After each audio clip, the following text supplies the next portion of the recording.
Okay. Okay, I'm gonna hit start here. Somebody's waiting. Okay. There we go. All right. Hello, everybody. I am Callum Brown for 74XX, joined once again by Raph. Hi, Raph. Hey, how's it going? Pretty good. So we're gonna take a look at a new Mister Core beta we got access to today. This is the Toaplan Core. I think we've got about 4 games out of a possible 8 or so that I think could be it for this system. So we're looking at about 19. This is 89, so I think 89 to like 91 they use this. Actually, I was just about to go on and take a quick look here and see what other games were in this exact zone here. So Toaplan V1 is the type. We've got a lot of shooters. Well, you tell us the 4 titles that we're going to try today. You gave them a little quick tryout already, I think. Yeah. Pretty much nothing but shooters, but that's what Toaplan's kind of known for, or was known for. They filed for bankruptcy in '94. Okay, Yeah, so they didn't. yeah. So they were from last. 1979 to 1974 in Japan, and then I guess their final hurrah was going to the Sega Genesis. Yeah, I trying to remember get seeing shooters there. I remember seeing Outzone as a cartridge. I'm almost positive that's a Genesis title. Yeah. But I guess they weren't popular enough. And I did see some information that the next core, Toaplan version 2, is being worked on by some other people, and I think there's a bunch of shooters in that one as well that are really well known, like Batsugun, and what else here, Battle Garega. Like, there's lots of stuff that's known for that one, so that would be another excellent core to add. And we have the Cave core as well. We played Dodonpachi, I think, a while ago. That's a great core too. So if anybody is not familiar with MiSTer, it is a FPGA. Oh, I just put away the DE10 Nano box, but it's around here somewhere. So a little single board computer. Oh, you got one there? I see mine. Hold on. Okay, and we're both playing on MiSTer today. I have a custom kind of setup I made that looks like kind of like an Amiga computer, an old one. I'm playing on some original CRTs here, so I can't see it in the camera frame right now. I've got 2 Ikegami broadcast monitors, so I'm always using direct video, which is a mode that allows you to output the original video timings, and this course supports it. There you go, Raph's got the DE10 Nano up. That's basically worth its weight in gold right now. They're sold out everywhere because of this project, and it's great. It's an awesome system for your vintage gaming computer and arcade needs. I have a MiSTer in one of my arcade machines already, and I have another one. Well, I have one that I want to do. I'm just waiting for a core to come out that I think Furtek is working on. A certain 4-player game, or one of several 4-player games. But anyway. Yep. Yeah. All right, so we're gonna go through our 4 games here. So we're gonna start off with whatever we loaded here. Which one is this, Raph? This one. That's a great question. I can't remember which one There's we only loaded. 4. Neither do I think we loaded up Hellfire. There it is. Hellfire. Yes, Hellfire. Yeah. Okay. And out of the 4, I think this one I didn't like that much, but you'll see why. Okay. I'm just going to take a quick look here and see if I can crank up our video bitrate, because it's showing me 2500, and we can do better than that. So let's crank it up to 10 megabit. I'm sorry, Raph, I don't have fiber internet yet. So luckily OBS lets me change the bitrate on the fly, so I just cranked it, and it flew right up. So we should be looking pretty good. Anybody in the chat, we're going to be taking a look at what's in the chat. If you have any questions about MiSTer, if you just want to talk about these cores or these games, let us know. We're not experts in shooters. I know I'm not. I can only play about 5 minutes of a Dodonpachi, or I've got the great new Geo game Blazing Star in my 4-slot MVS, and I play that one, but still I only get like 1 or 2 levels in. So all right, so I'm gonna actually set my buttons. I've already died. I haven't done that. Oh, I didn't plug in my arcade stick, so that's not going to do anything at all. MiSTer is great for its ability to use USB devices. So, you know, I usually have the Sony USB pad from the Sony Classic hooked up. And now I have this Street Fighter 4 fight stick that I got at some point, and I think it's for Xbox 360. Well, and not even just USB devices. You could do Bluetooth as well. Um, you know, which one do I have? I have the 8-bit Do, which I'm not using right now. Controller, which is great. Hmm. It's got everything. But I'm using a homemade 3D printed Oh, nice. arcade box with a bunch of unnecessary excellent. LEDs. Yeah. Don't ask me what the buttons are because I don't even know what they are. But they work, so Okay. I'm using it. Just taking a look here to see if we got any information on whether the stream is looking good. I just want to make sure before we get moving. Cause I'm getting... Yeah, I'm. Oh, there it goes. It just bumped itself up to excellent connection. So. Yeah, it looks great. Okay, let's get started. Hellfire. So let's put a quarter in here and see what's going Sorry. on. I've already tried, but Yeah. Not easy. So we have a shot button and we have a shot direction button. So I assume the direction is behind us. Oh, we got. Oh wow! Look at this, is cool. Yeah, the music or the sound and the coin sound remind me of Strider. Oh yeah, you played a lot of that recently. Yeah. Yeah. Were you Love playing it. the arcade core for Strider? Yes. Yeah. Okay. It's got the FME sounds.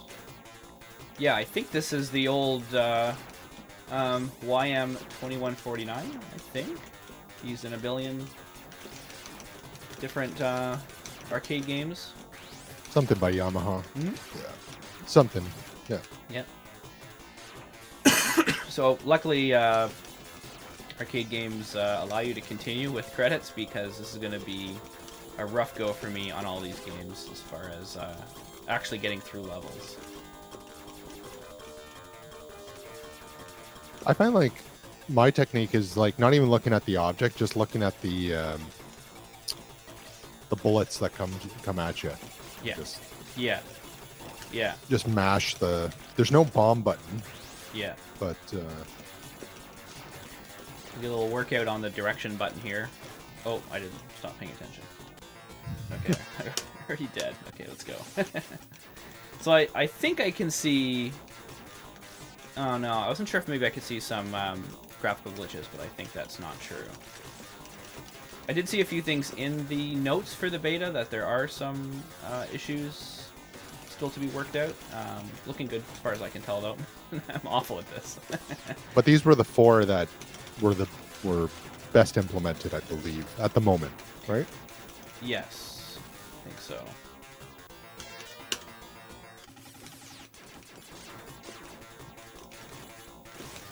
Okay.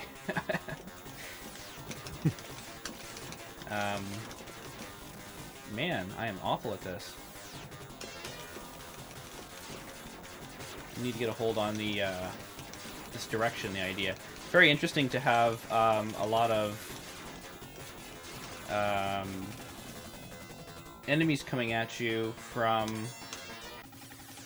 other directions that kind of stay in other directions. A lot of shooters, they kind of, they'll dance around you and they'll end up back on top or in front of you, so that you usually have to avoid them, and then you can make your way over and shoot them. But this game is obviously expecting you to use that the direction buttons to get them from all angles. I find I just end up using the X one is the most. Yeah. And just kind of hang out in the middle. Though this is near impossible. I don't know.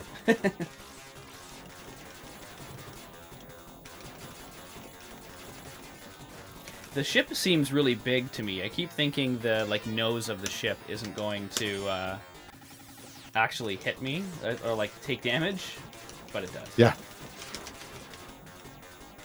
Okay, I gotta get around, I think, to shoot the core.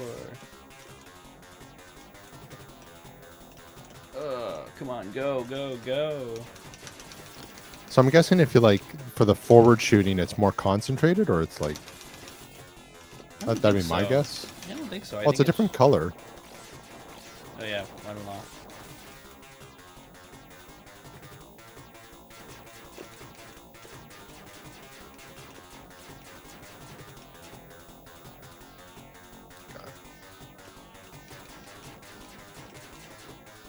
There's a lot of nothingness going on here. I guess is a boss coming up?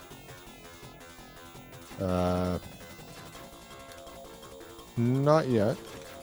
I think I'm at a boss. I don't even know.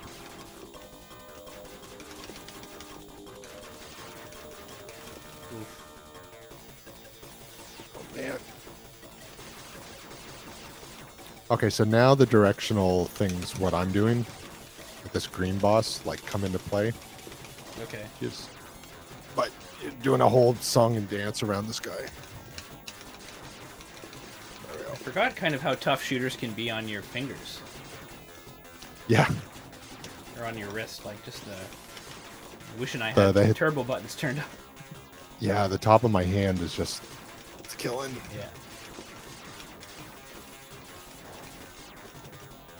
Yeah. Direct video is great. It's getting excellent video on my broadcast monitor.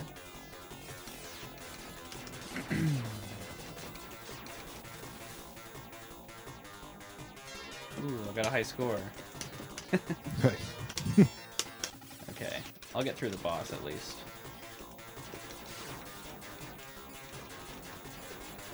Oh, man. Oh. I feel like I really wish I could, like, go faster. Mm-hmm. I feel like I can't even get around this boss to be able to hit him where I want.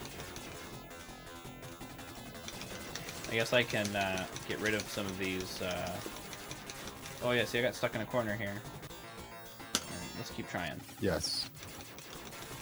So you can go right on top of them. Oh, you can. You just yeah. expose You just yourself. can't. Well. Yeah. Yeah. Yeah.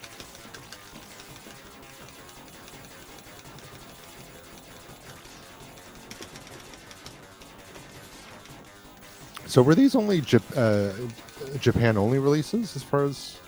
No, I don't think so. I think this actually said this was a US set. I think. Like the ROM.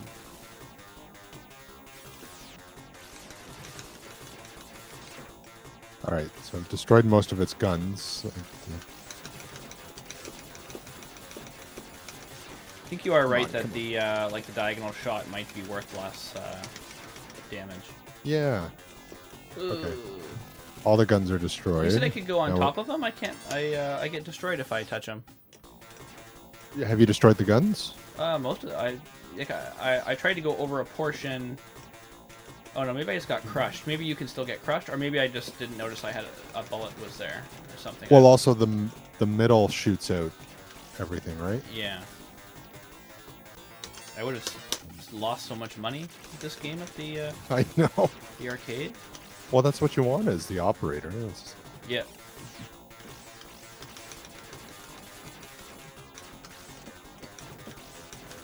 This ship is so dang big. That's my main issue. Mm-hmm.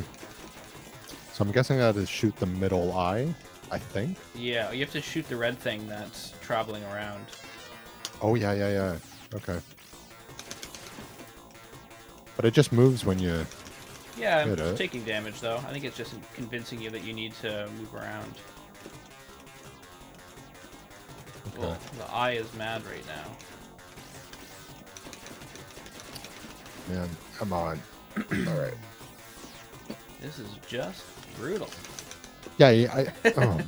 I like you can only shoot through the road. You know what I mean? Like yeah. I think that's why that's kind of giving you hints that you got to use your direction button issue. So I mentioned I have a MiSTer in an arcade machine, and I have it in my Donkey Kong. I'm gonna make a video about that soon. Been working on it. I have half of it filmed, but I got distracted. There, I beat him. And it's been great. Running a MiSTer in an arcade machine, especially with just one game or maybe a couple games, is pretty flawless experience. Coin counter works good and everything, or that coin acceptor and everything works good. So I'm gonna open my beer here. I forgot I had one.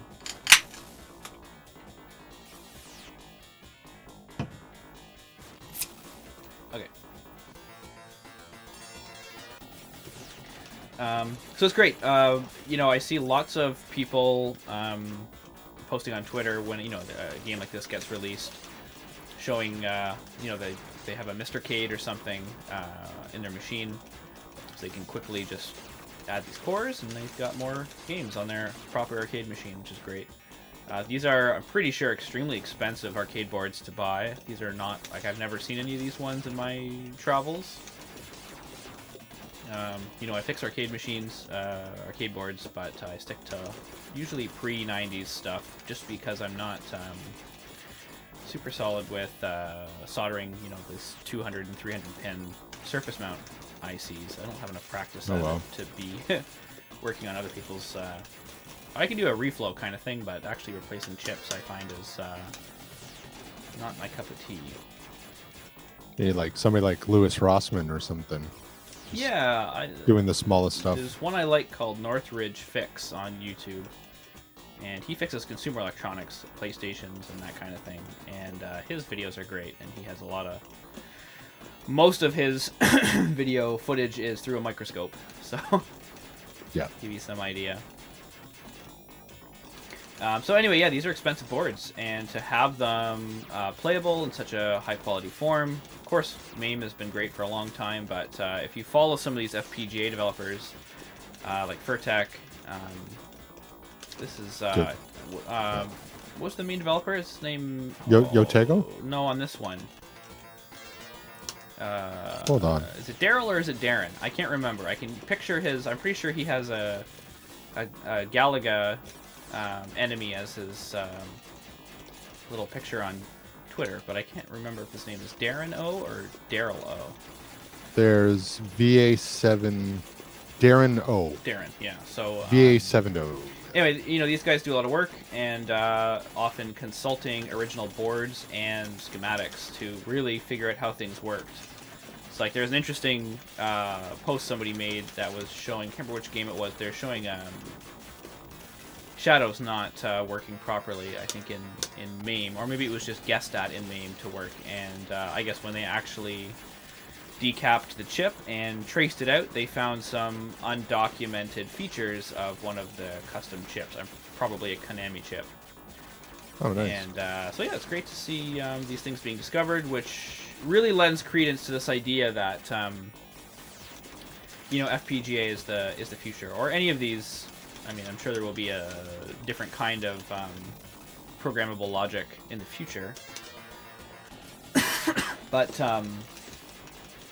you never want to disparage anybody for enjoying these old games however they can do it. MiSTer is super expensive right now, if you could find one.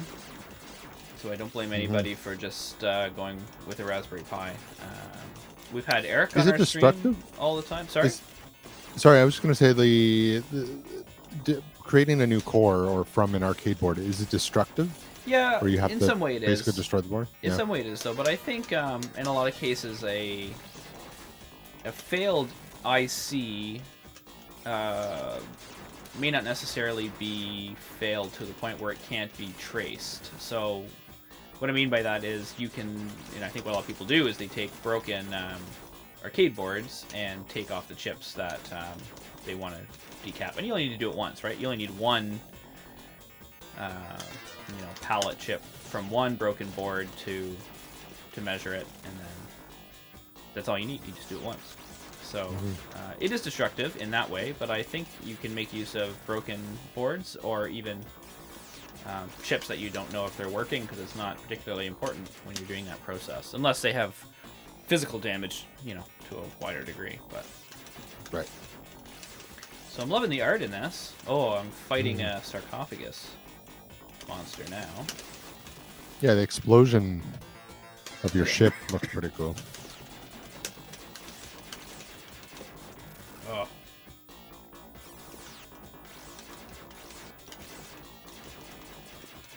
Very interesting design of a game.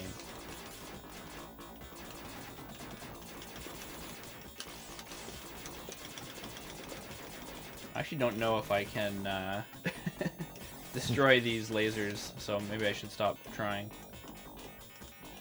There's a little enemy ball sneaking out once in a while.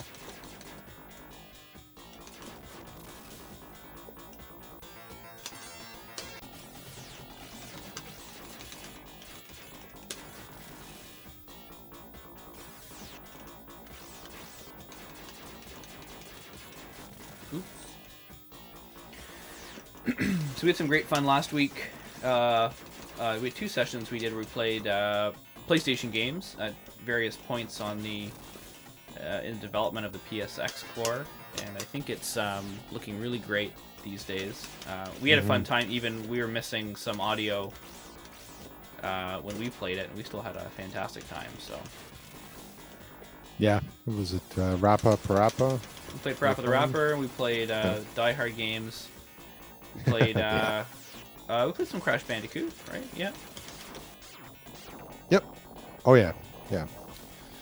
That worked. There were some glitches in that, but I think they were only in the menu, as far as I could tell. All right, let's move on to another game. Yeah. That's really cool. That's a very interesting game. Let's go on to what's the other horizontal one? Is Zero Wing itself. Okay. Yeah. Zero Wing. Very famous for its "All Your Base Are Belong to Us" intro, which I think is only on the Genesis version. I don't think it's here. But let's take a look and see what we get here. Zero Wing.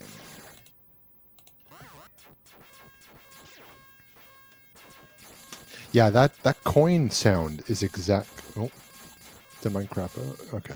Yeah, that coin sound is exactly out of Strider.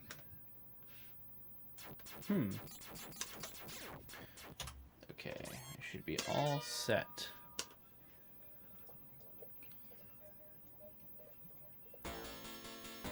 This almost sounds exactly the same. The music. Yeah, well, probably. wonder if I mean, it's the same hardware, right? Like we know it's the same, approximately the same board. So it makes sense that probably the same sound programmer. So it makes sense. I mean, these shooters have great music, but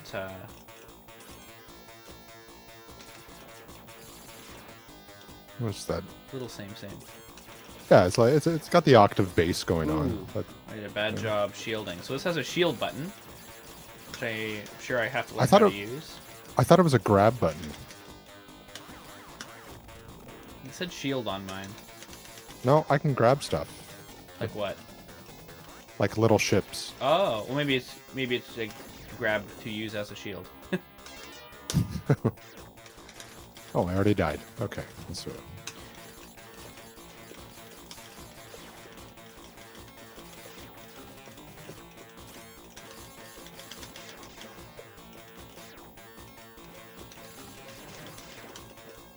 Yeah, so I think you can grab a ship to use as a shield, so it'll give you one chance.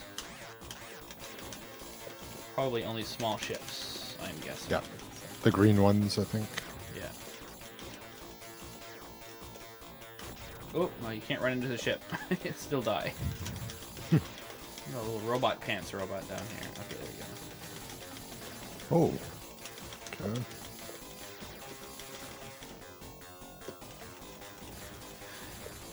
So, I was mentioning another arcade machine. So I have a Gauntlet in the garage I got from somebody, and needs a complete restoration. So I'm going to do the basic restoration, as in, clean up the monitor and repaint the base coat so it's black and everything. And then, but I don't really love the game Gauntlet, and I don't really want to restore the control panel as it is, because first of all, it's been mangled up, it's been re-drilled. And I like my arcade machines not to have plexiglass over them. And so when you have a control panel that's been drilled a few times, it's hard to fill the holes such that you don't need the plexiglass. So I'm going to do something else with the control panel. Maybe I'll keep the original aside and make a new one. Just a flat piece of wood, so it's not a big deal to make a new one. But I was considering other 4-player games I could put in it, so it's kind of a neat design for a cabinet, so I was thinking it would be cool. I was thinking The Simpsons, so I've designed some art for The Simpsons that would fit on this machine. It basically looks like the original cabinet with a bunch of tweaks to make it fit. But I realized that there's actually still a bit of a long way to go before The Simpsons is available as a core on the MiSTer. There's still a lot of custom chips that haven't been done yet. What's being worked on right now is Teenage Mutant Ninja Turtles, and that's also a classic, so maybe I'll do that. Maybe I'll do that one. But you never know. I mean, once they get one of those Konami boards done, maybe the other ones will be a little bit easier once they have access to them. Yeah, for sure. It's just, as I said, it'll just be the case of, there's 3 or 4 more custom chips that have to be decapped and traced and then implemented in FPGA. So it's just more, a lot more time. I'm sure we'll get The Simpsons, but I'm just saying I expect we'll get Ninja Turtles this year, and maybe not the other 4-player Konami games until a year or 2 later. So is Yotego working on that? I think so. I know Furtek is the lead on that one. I don't know if Yotego is directly involved with that one or not. He has a list of games he's working on. And, like, for example, one of the ones I considered was Moonwalker, which is an interesting arcade game. 3-player game. But, the game's not that great. It's just really more of like if you have an arcade, if you have a real one, it's a neat machine to have. Very interesting, very weird, because like Michael Jackson supposedly had quite a hand in the design of it, which is just weird. But not a great game, not something I really want to outfit the whole machine in anyway. So yeah, so I'm gonna outfit it in black for now and then do the MiSTer install. Probably do that as a part 1 of a video kind of thing, and then I'll wait until I choose which game is going to go in it, and then do a part 2 with the artwork and everything. So yeah, so many things to come from MiSTer still. Well, is it endless? I mean, could we see like pretty much every console other than the ones that are limited by RAM? And we're almost out of things to even do. Arcade machines, of course, there's hundreds, if not thousands, of cores that would still have to be written to match anything like MAME. But there's also a limit of who cares. There's almost a limit of, we have lots. We have like all the Atari games now. We have Mortal Kombat is coming. CPS 1 and 2 are done. CPS 3 is coming. Neo Geo, like, we have such a great core already of systems, arcade systems that are supported, that it's already amazing. Out of the arcade machines that I have, let me think now. So Gyrus, Ms. Pac-Man, Galaga, Donkey Kong, Street Fighter, Neo Geo. I don't know if Crystal Castles is there. Black Tiger is there. Centipede is there. Tetris is there. And Burger Time is there. So actually, almost every single one of my arcade machines is supported by MiSTer. The one that is not is Mortal Kombat, and we know it's being worked on. And as I said, I don't actually know if Crystal Castles has been done. Is Mortal Kombat even close to running on MiSTer, or was that a joke when you tweeted that?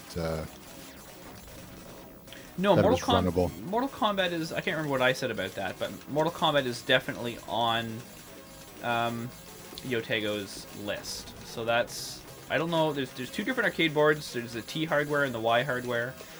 Mortal Kombat 1 was released on both, and then Mortal Kombat 2 is just on one of them.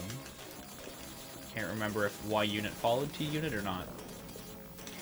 But that also includes Terminator game. Is that Terminator 2, I think? Or was that the one with the gun? With the gun.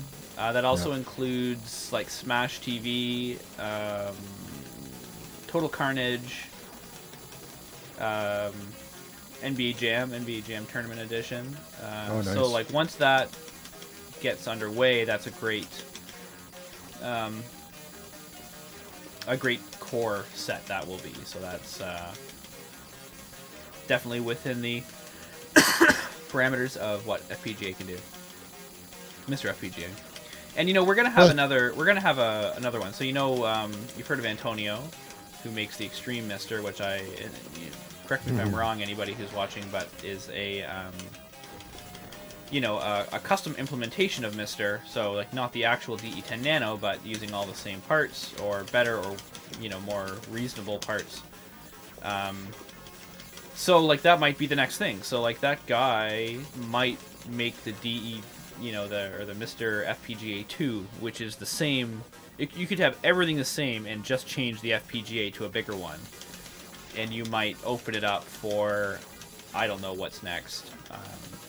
There's such a jump from PlayStation 1 to PlayStation 2, and such a jump from Saturn to Dreamcast, and such a jump to the N64 that I don't know, like, I don't know if any of those, what cores could still happen that aren't there. I would like to see some of the weird CD-based ones. I want to see 3DO. I want to see CDI.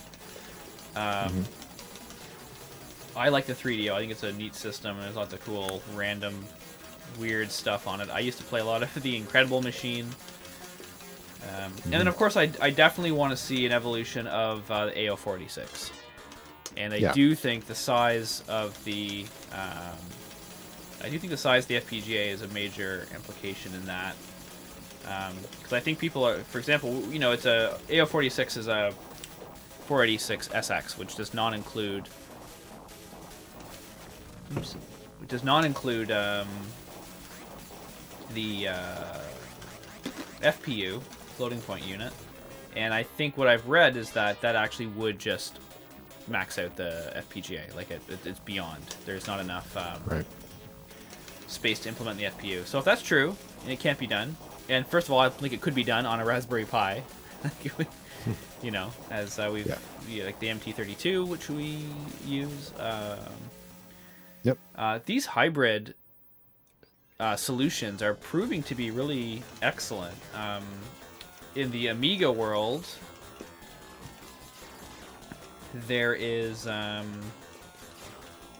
think they're using Raspberry Pi implementation of the 68,000 CPU, whatever it is, 68030 or 40, I forget what's in an Amiga. But they're using a Raspberry Pi implementation of the main CPU, and then still running all the custom chips, you know, in the actual the Amiga, and they are having great success with that. These well-known CPUs that are really well documented, you know, they can be done very well on a Raspberry Pi or other CPU-based emulation platform. I was actually playing around today with a RASCSI, Raspberry Pi SCSI emulator. I have a little stack of Classic Macs behind me. I have a SE30 and a bunch of pluses and one, you know, straight up original 128K. And they're always a pain because hard drives are, you know, they're necessary. And finding working SCSI drives is quite hard these days, especially if you want to stick with small sizes that were appropriate. Like I've got two 20SC modules, which are like devices that fit underneath the Mac and hold 20 megabyte hard drives.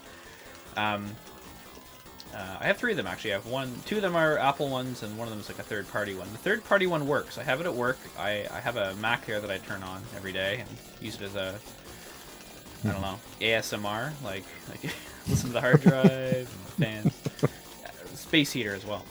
And anyway, so the RASCSI is amazing. It's well, first of all, it's a SCSI emulator, so you can actually use it to just like, you know, run drive images from the Raspberry Pi. Super fast, way faster than a real SCSI drive, because it's on a micro SD. But you can also emulate Ethernet cards, which are unbelievably expensive for classic Macs. Like I have an SE30, which is kind of the top level classic Mac, and it has an expansion slot, and you can add an Ethernet port, but like you're paying hundreds of dollars for a card, and really, what are you doing with it? It's, you know, it's almost a curiosity. But do you know what kind of protocols it supports for, like, over Ethernet? Well, I mean, Ethernet's you can. Well, I mean, in terms of like, is it just FTP stuff you can do with it? No, or? so you can do. I mean, whatever software is written for, but example of what people do is part of the RASCSI installation on the Raspberry Pi is a proxy server that will interpret websites for you and spit out basically text. So, Right. you know, you can browse Twitter if you want on I wonder if you like this thing. could do like BBS stuff. I mean, Yes, back absolutely. when BBS. Yeah. You still can. People, BBS is still a hobby. People still have them. And I actually the reason I actually pulled out the Rust as he put it together was I just happened to see somebody on Twitter mention it, and they said, you know, they said, hey, my Mac Plus is running BBS. Like, here's the IP address if you want to dial into it. So I thought, how cool would it be to dial in from another Mac Plus? All right, should we go on to the next one? Yeah. So that's great. This one's good. That was This nice. one's good. What else do we have? So we have This one was zeroing. that was zeroing. So we have Truxton. Let's bring up Truxton. Yeah. People like this one. This is a popular one. Okay, so I'm going to turn my attention over here. I have my vertical monitor elsewhere, so I'm gonna just do a little move my microphone over here. Ding. And I'm going to gonna face my vertical monitor. I was lucky to pick up two of these at the same time, which is great. Yeah, this one's from 1988. So I'm gonna have to change this as well. There we go. There I am. Okay. Let's take a look, see what we get here. Where's my start Oh, this button? one's cool. Yeah, yeah. I like the bomb effects in this one. Mm-hmm. So, A little more upbeat sound. Oh, I used my bomb already. yeah. So I've been told the proper way to refer to vertical games is tate, in Japanese, which means to rotate. So I've always thought it was just tate, like it was a joke. I always thought it was just like a, you know, like you just tate your CRT and you're good. So You don't rotate your rotate, seat? you just tate them. So I prefer to say tate. I think it's funnier than saying tate.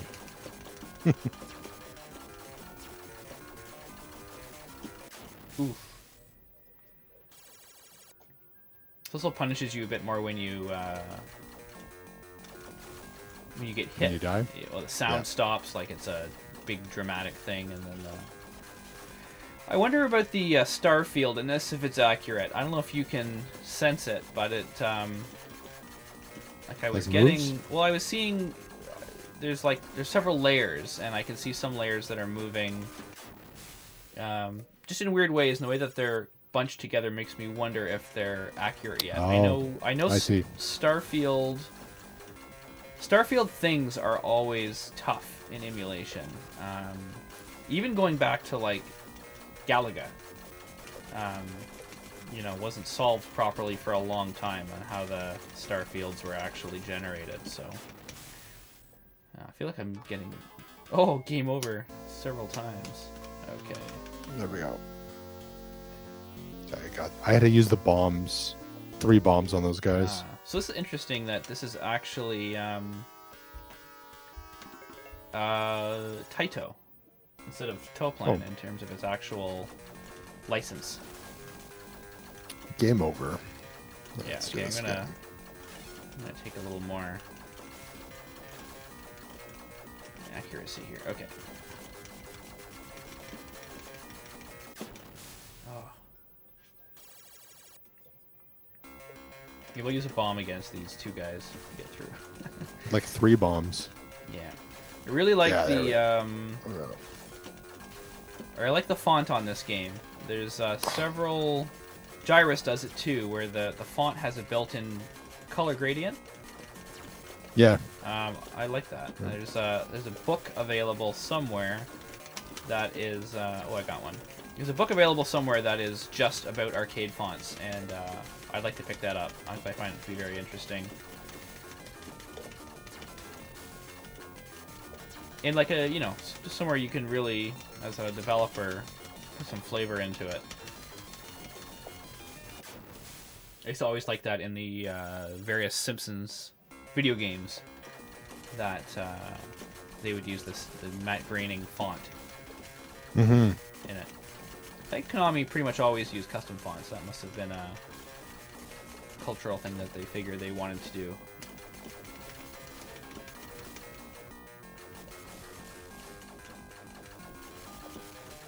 Yeah. The other games had some interesting fonts too. The first game we played, the Hellfire game, it had like a slanty font. It was nice.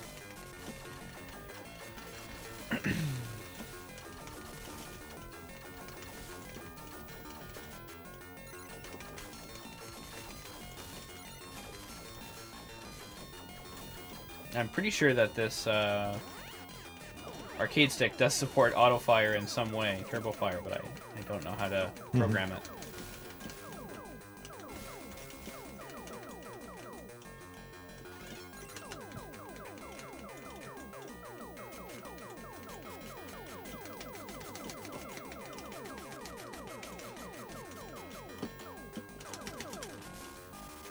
I saw that there is a remaster or a new game for the Pocky and Rocky series. I think we both played that. Did we play that on stream from Super Nintendo?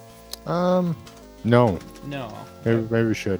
Yeah, it's a Super Nintendo game. It's just a nice. I was thinking about it because it's not a shooter because you're just on the ground. Actually, I think it's like the last game we're gonna play. In a certain way, but it's very shooter-esque in the way the enemies act and how you get power-ups and stuff like that.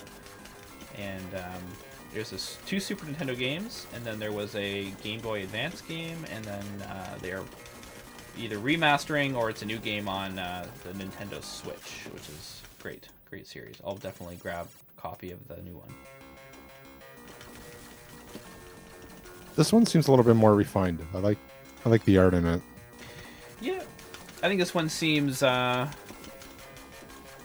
the music's a bit more upbeat, which I kind of like sometimes. Like to, have a good time sometimes. You don't always have to be so dramatic and dire. Ooh. Yeah, these I don't know the history of shooters very well, but I wonder if this is considered to be an early example of one that seems to push the bullet hell idea a bit. Like, this really seems to be dodge first, shoot second, and you get a couple highly choreographed enemies, and I'm bad at it. Game over, game over, game over, game over.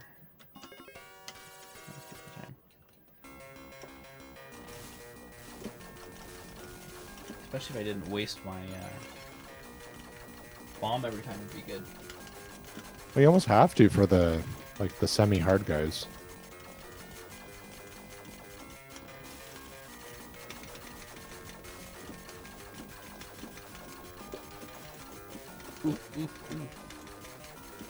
Yeah, I am not good at this. Oh man, come on.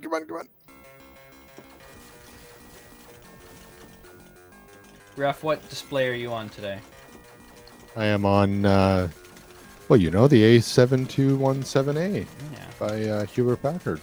Came up today on the CRT Collective Facebook group. People were showing sold listings for the Sony one, the actual Sony FW900, which is the same monitor. Yeah. Seemingly selling at $4,500. Oh my God. US. Wow. So I was talking, and I posted a picture of the one that you've got now. And I said, I've got one here in Ontario. Lent it out to my buddy. And somebody commented and said, yeah, but you lose $3,000 because it's got an HP on it instead of Sony, which is hilarious. Yeah, that's true. Well, no, you know what? I don't know. Maybe, but... Well, I mean, it's similar to, these monitors, these Ikegami broadcast monitors. I bought them, I used them for a while, and then I think I tried to sell one of them, and I had them on Facebook Marketplace or Kijiji or whatever for, I think I had them listed for $500, and because I got a FrameMeister, and I was thinking, I don't need a CRT, I can use an upscaler, and nobody wanted them, and you ask people, and they just don't know the brand, they don't know. Ikegami, what's that? Yeah. If it was a PVM, yeah, be gone instantly. So, but I'm glad I got them, because now I've kept them. I've actually gone in and recapped some of the circuit boards inside. They use like a modular system, so you can take them out and switch them between two monitors to test them. And they've been amazing, so I'm glad I held on to them for sure. And I use them all the time now. And in the middle of it, I have a nice big 20-inch Dell Trinitron P, I don't know, 1190 or something like that. And it is fantastic for 480p and higher. So, oof.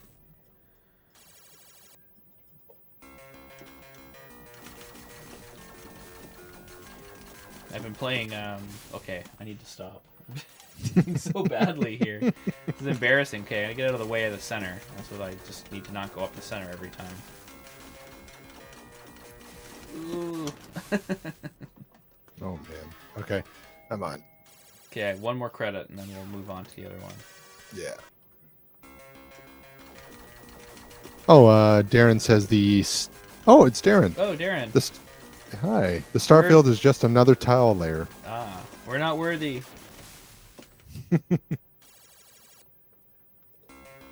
Yeah, glad to have you here, Darren. We appreciate your work. I will send you a Ko-Fi or a coffee, whatever it's called. The tipping system.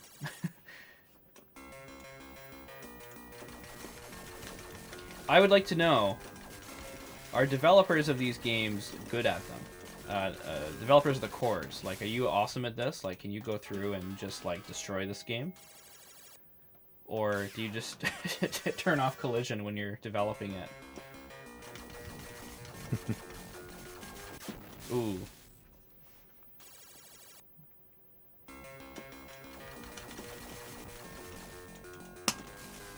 Okay, there. I need to bomb the heck out of that giant lens. Aperture. Eye.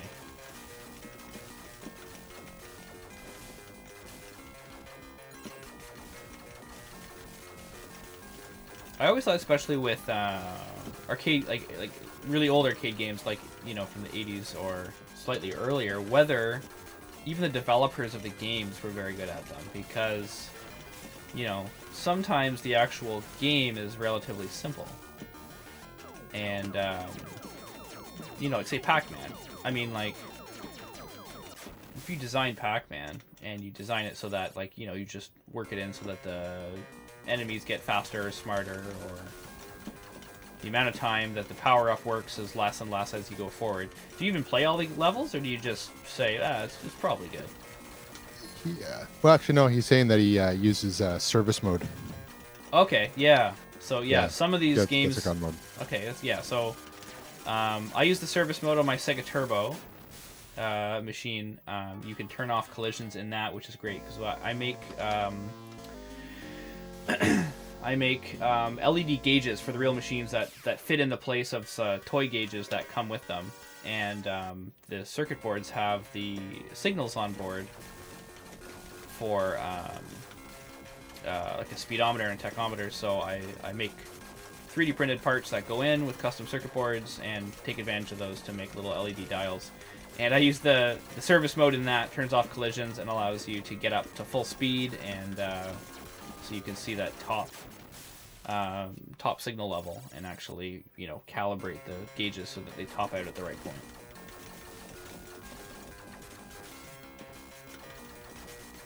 Yeah. Almost done that, because I can't get past. I can't. Yeah, we can move on to the last one, which is what, out zone? Last one? Is it outside? Yes. Yeah, if we did Hellfire. Okay, let's go to that one. Okay, core. That's a happy song. I like it. Yeah,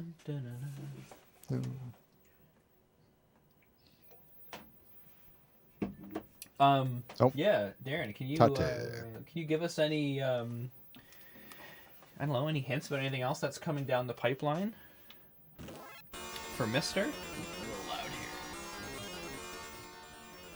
here. Are you involved with the Toaplan V2 work, maybe? Okay, what do we got here? Ooh, I used the bomb again. Mission, are you ready? Destroy all of them. Good luck. Okay. Oh, this is fast-paced. This is ripping around.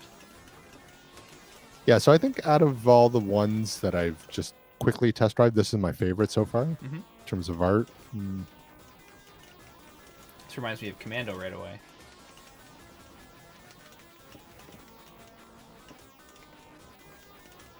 Commando is one of the games I like. Just can't stand to hear the intro music because I fixed so many boards, and you always hear that first, 10 seconds of the game over and over and over as you're trying to fix something, because you're always turning it off, turning it back on. I would wonder if, I'm sure core developers get into that, or maybe they just get smarter than me and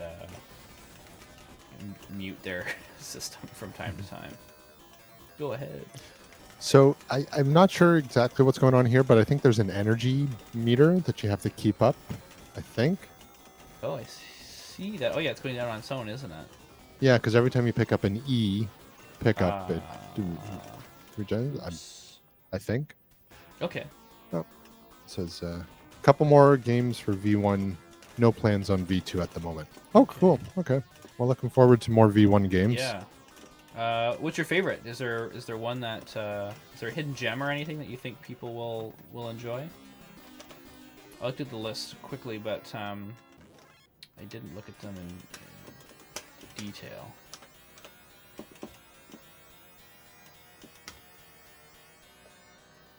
Okay, give this another go. I like this one. This is cool. This will be a fun 2-player game. Hopefully one day we'll have 2-player MiSTer. I don't know how you possibly would do that with like direct video, less than 1 frame of lag situation. But well, I mean, we're at the point now. We don't live that far apart. You come over here and we do our other streams anyway. So at some point we can just do some streams 2-player in person. Oops.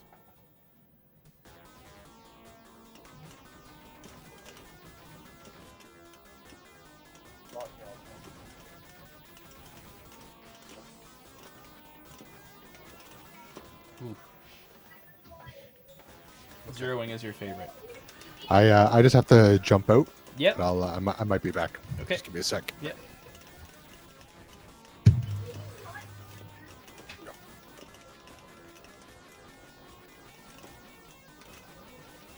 Raph and I also play quite a bit of VR golf. Yeah, it's very common for one or both of us to have to step out to, do family things, or both have dogs. Dogs need to go out sometimes. Kids need, to be put back to bed from time to time, so.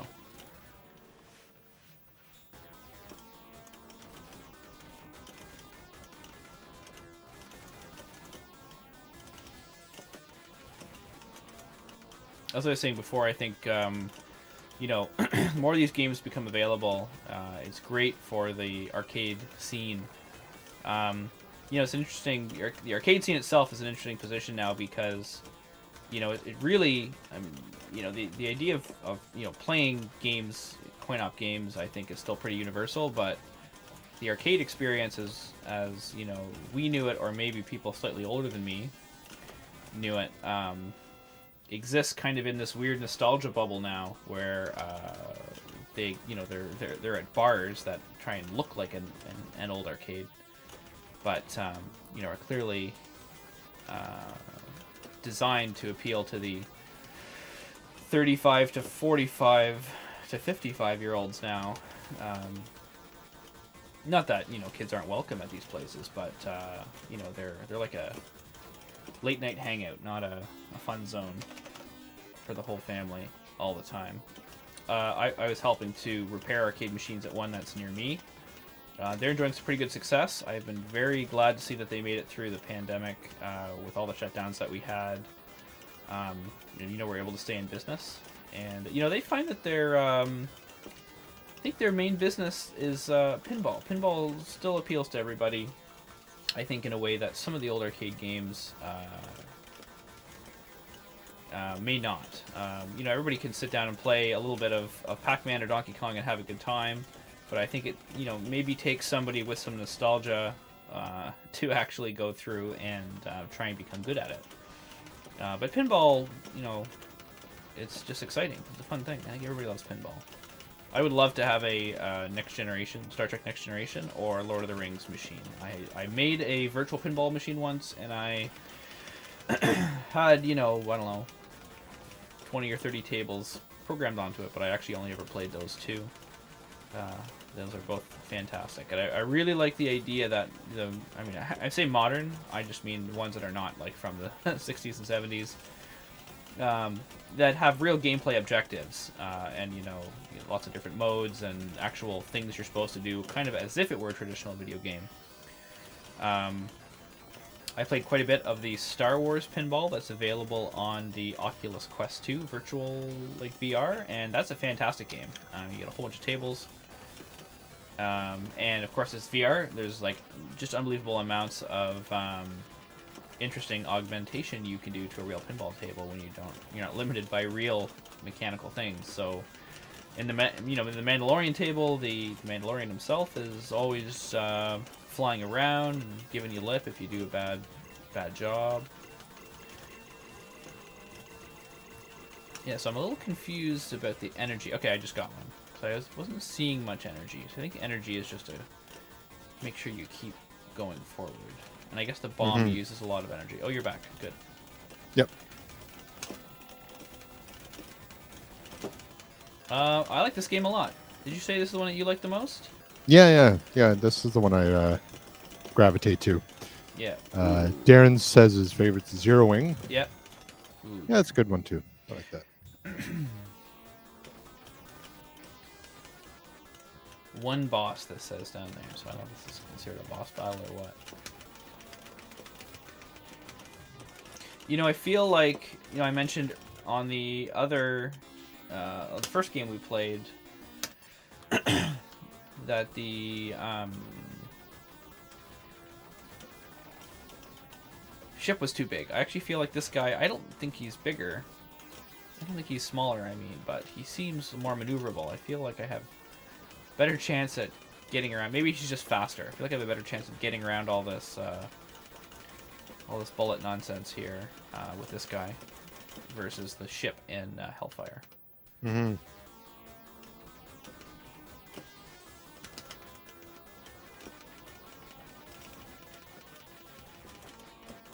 Oof. Okay, I'll get through this boss and then maybe we'll wrap it up after that. Mm-hmm.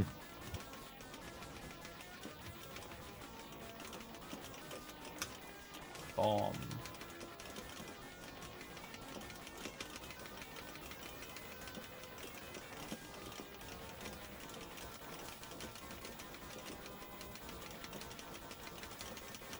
Oof. Almost got through those guys. Alright, game over. Okay, well, I think we should wrap it up there. That was...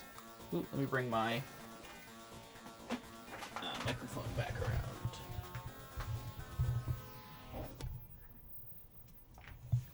There we go. Okay, yeah, thanks anybody who watched. Thanks Darren Olofsson for joining us. It's always obviously fantastic when a developer can drop in and give his 2 cents. We appreciate all the work you're doing. Hope you can continue.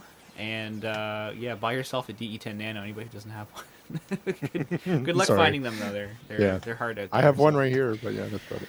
Yeah, I destroyed one early on. I tried to customize it in a way that involved soldering and didn't have enough heat, so I screwed some things up. So I'm very much regretting that that happened. But that's all for today. Thanks, Raph, for joining me, and we'll be back. I don't even know, not too far in the future. I just thought we'd jump on because this beta came out. Now we're all set up again, so we can jump on a lot faster than all the setup time it took today. So thanks very much, Raph, and we'll say goodbye to everybody. See you later. All right, thanks. Bye-bye.